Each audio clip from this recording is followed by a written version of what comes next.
My dear Chetan, your open letter to Kashmiri youth, we exchanged only a few brief notes on Twitter, encourages me to write one back to you.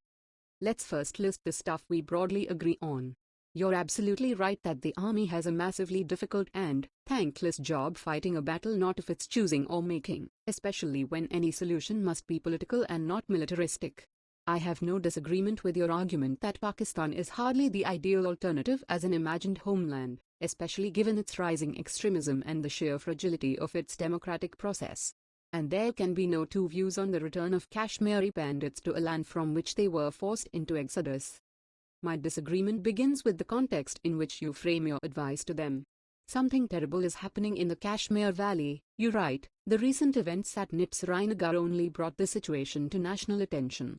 With respect, Chen, after 25 years of conflict and violence, it isn't the sun-dappled dal, the touristy shikaras or the ski slopes of Gulmarg, but coffins, funerals and broken hearts, on all sides of the trenches, that have been the defining picture postcards from the state. That a fight inside a student campus over who cheered for India and who didn't after a cricket match, and the subsequent police overreach, wrong as it was, should be what it takes to get the country's mind space is part of the reason that Kashmir is in this mess. I wonder why graver threats and deeper tragedies over the years did not get the national attention that the strife inside NIT did. Could it have something to do with the fact that never before has the debate over what constitutes patriotism been as politicized as it is today? Does it not worry you that ever since the NIT controversy erupted, competitive politics and rabble-rousers have sought to raise the pitch and widen the divide, instead of looking for ways of reconciliation? While we are on the subject of cricket, since that's the battlefield on which NIT students clashed, I have to wonder why your letter to Kashmir's Gen Next could not even acknowledge the existence of a 19-year-old boy named Naeem Bhatt who was the opener for his local town team, the Handwara Star 11, and whose bedroom walls were draped with posters of Sachin Tendulkar, Wasim Akram, Rahul Dravid, Brian Lara and, of course, homegrown Parvez Razul. Your letter asks Kashmir's future generations to realize that a state fully integrated with India is where their best interests lie. Fair enough. But consider the life of this young man. Naeem would travel a distance of 30 kilometers 3 times a week so that he could play as a top-order batsman for a local cricket club, the Kashmir Gymkhana. 3 years ago he attended a national under-19 cricket camp and dreamt of making it into the big league just like his idol, Parvez Razul. Chen, these dreams are the ones your letter would prescribe for the young men and women of the Kashmir Valley, aren't they? Yet, you are entirely silent on what happened to him. Naeem had stepped out to the local bazaar to hand over a camera to his brother, a journalist, who wanted to film the ongoing street clashes between protesters and security forces. On the way back, he stopped to take a photograph on his cell phone when a bullet ripped through his abdomen. He was carried to a nearby hospital on a horse cart, bleeding profusely. He died before he could make it to Srinagar for proper medical treatment. Naeem's distraught mother could only plead, "Bring my Gavaskar back home." As ironies go, it is in the cricket factories of South Kashmir that hundreds of thousands of cricket bats are fashioned from willow and poplar and sent out to the national and international markets.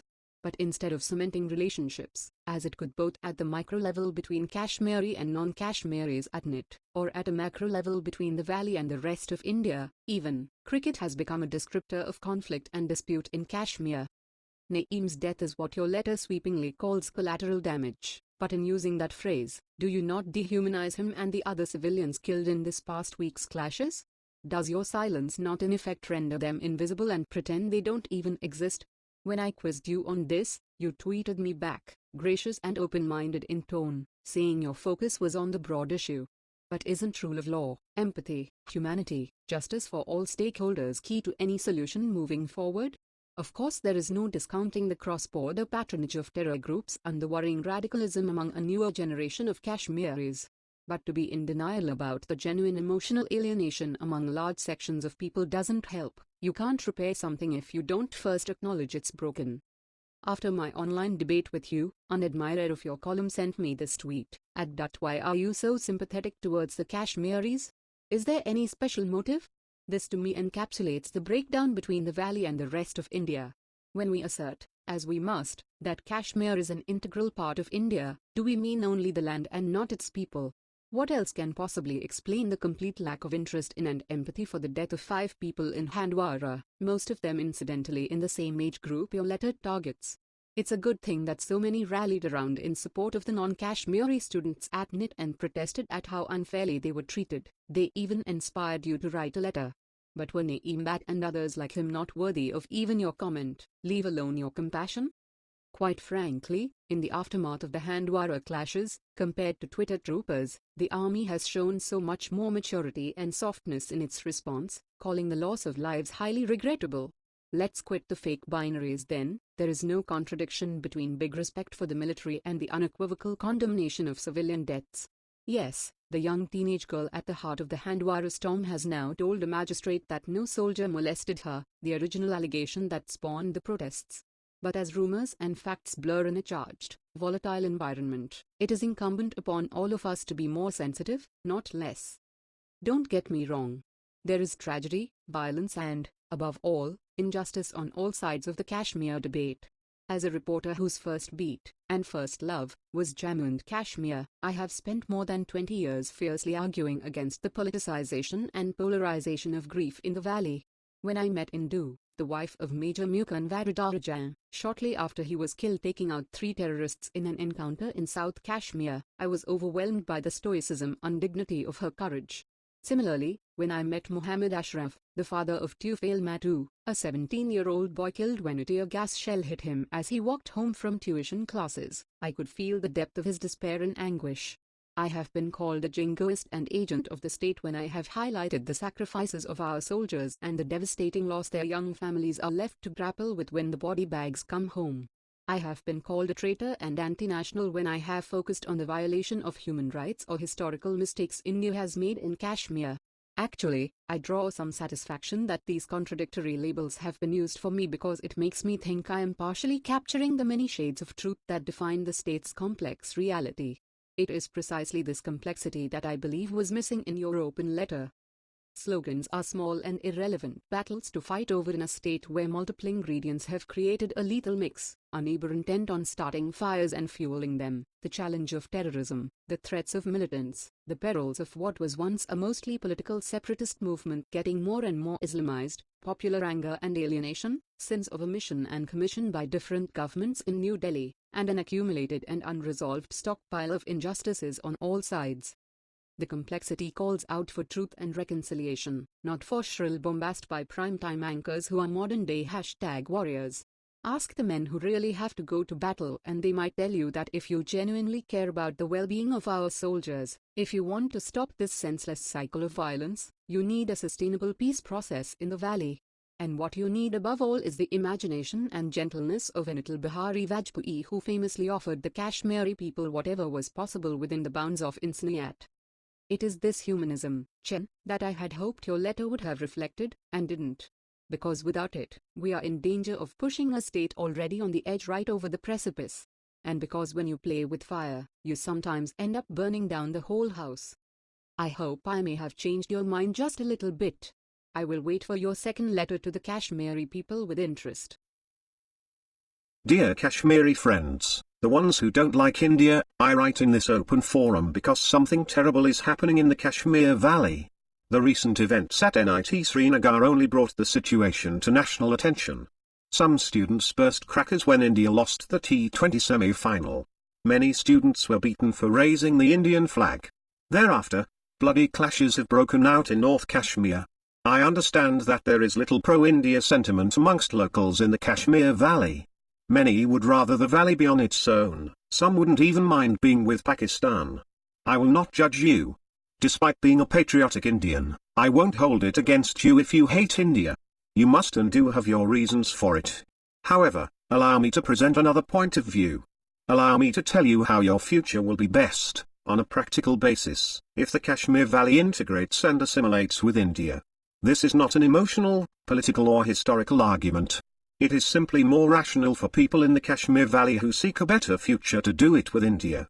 Sure, the experts will jump on me now. Experts who have made the Kashmir problem their fiefdom. However, if the problem were indeed solved, how will these people stay relevant? Hence, they always attack any solution with their elitist "this is too complicated an issue" stance. They love complicated. It gives them another conference to attend. You suffer with complicated, as the problem never gets solved. The issue is complicated for sure.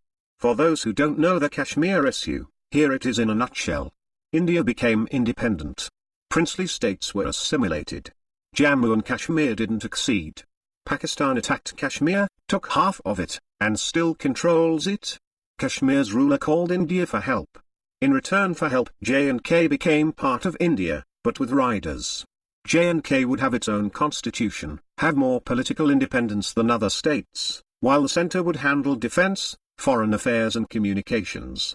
In theory, it was a good solution, a sort of one country, two systems approach. In reality, it never worked. Instead of two parents as planned, J&K became nobody's child and an orphan. Pakistan took advantage and used the common factor of Islam to start a militant movement. The Indian army tried to control it. However, it is difficult to control terrorism that coexists with a civilian population. Case in point, even the world's superpowers appear unable to control Islamic State. Hence the Indian army, and India, only got a bad name in the valley.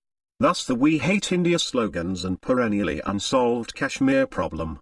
The question is, what is a Kashmiri youth to do now? First, it is important for everyone, not just Kashmiris, to understand the area and people involved. The J&K map we see in Indian textbooks is far from what exists on the ground. Half of what we see in the map is taken over by Pakistan and China. Even though India may claim it, unless we are okay with heavy civilian casualties, which we are not, we will never get it. Hence, let's just focus on the half under Indian control, which can be divided into three areas: Ladakh, Jammu and the Valley. Most of the trouble is in the Kashmir Valley.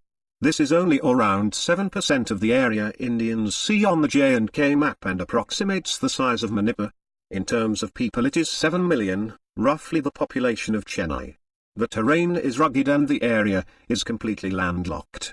Even if we were to indulge the argument that India is a terrible country and so Kashmir Valley should be on its own, can you really build a sustainable country out of it?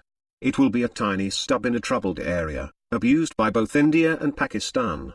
With no real economy and extreme dependence on its giant neighbors, it risks becoming a cesspool of terrorism, drugs and smuggling.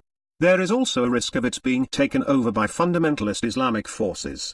It is unlikely anybody from outside would invest money in such a dangerous place. There would be no jobs and no safety. Would you want to live there? Ditto if it joins Pakistan. India is seen as a major emerging market economy. Pakistan is not even seen as a real economy. Another issue is women's rights. Half of the valley's people are women. Given their hold of fundamentalist Islam, their rights would be curbed under both the independence and Pakistan options. This half of the population would be better off with India. Or do what women want not matter? If you are Kashmiri and care for Kashmir, the best thing you can do is to integrate with India. Your population size is small, only 7 million. It is not unthinkable to unite them and create a group of people that talks real business with the Indian government.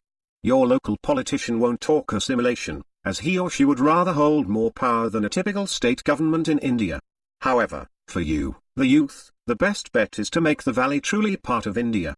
The rest of India should not ask for the removal of Article 370. The 7 million people in the valley should. Kashmiri Pandits who were made to leave the valley need to be brought back. Terrorism is no solution, nor revenge and retribution for Indian atrocities. Terrorism is only going to harm people in the valley most. So, it is youth in the valley who have to now start a movement to really solve this problem. Get rid of Article 370. It is not empowering Kashmir. It is only empowering your local politicians, who frankly can do nothing for you without Indian integration. Don't blame the Indian army. It has the tough job of weeding out terrorists from a civilian population, which is almost impossible without collateral damage, terrible as that might be. However, blame those truly responsible, the Pakistani army, the local leaders who exploited the situation and the experts who did nothing for you. Don't burst crackers when India loses. Don't feel good when India fails. Because if India fails, you will fail too.